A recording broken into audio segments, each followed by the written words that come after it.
gaskiya ban ji daɗin ɗauke wutan nan ba. Da a dai muna cikin abincin nan muna kallon ta da Arewa 24 da abincin da ya bi tiga. Wallahi tallahi. Ka ne fannin sun mana wawanci. Gaskiya ne dan kaka. Wallahi dan kaka. Allah mun da zai yi. Ba wani ya kosin yake. Na ji ba. Na bar cikin gidan ba komai. Oke, babu da. Ana dawo da wutan nan. Yanzu nan zan dawo. Babu. Allah ya sa yau ga kowa gida. Bari in je ina zuwa. An dawo da wuta! An dawo da wuta ba.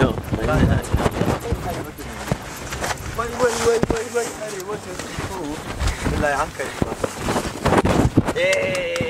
Since the countdown, the top 10. Ba ya yi. Ba malam awwal baffa. Na'am. Ya kuma muka ga kaman abun ya nuna alaman ba ta bi. Wallahi, a anno an yi a ana un anno.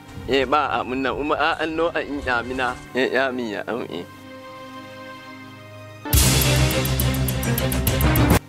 Assalamu alaikum, barkanku dai. Ya naga baki ɗaya jikinku ya wani la'asar da fatan lafiya kan.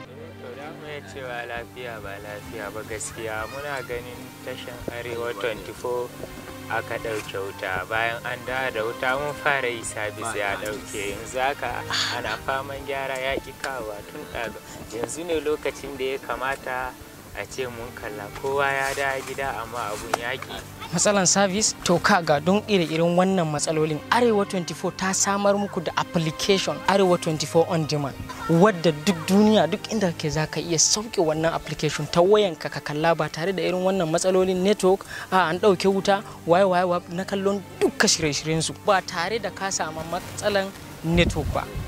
Haba. Za mu yi